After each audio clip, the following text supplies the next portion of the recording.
So before COVID-19 was even a thing, we were seeing around 900 Southern Baptist churches close their doors every year in North America.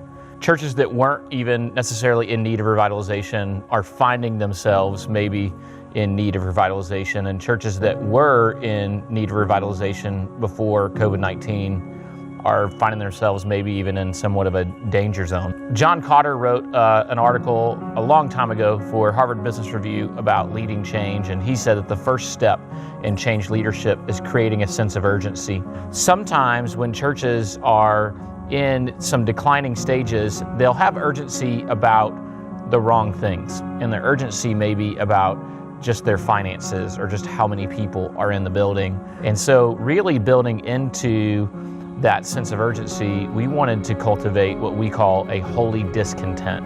I mean, just really an understanding of what is it that God has called this church to do in this location at this moment in history, and how are we fulfilling that or not fulfilling that. We came up with the 904 prep process, a 90-day, 4-meeting process to pursue God's will on the next steps for a church in need of renewal.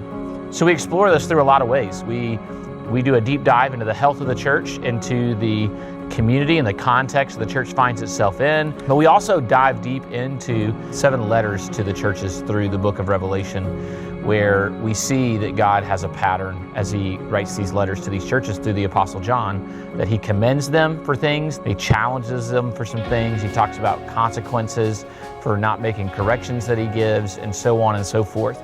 And we study those patterns, and we study those through Bible studies and through exercises.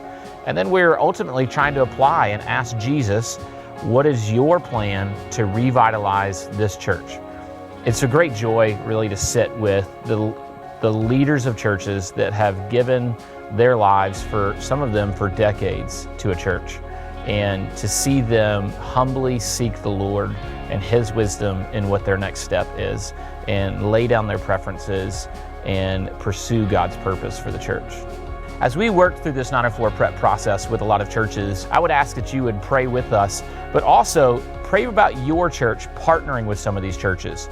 For some of the churches that we do this process with, their next step may be needing to be replanted or to be fostered for a short season by a larger, healthier church that can come alongside and bring support and encouragement and leadership and guidance. And we're going to need churches in the wings ready to serve those churches, because we can do this together way better than one church can do on their own.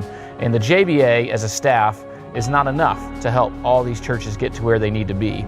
It's when all the churches come together and serve each other that we're going to see the real fruit come from this in a lot of churches.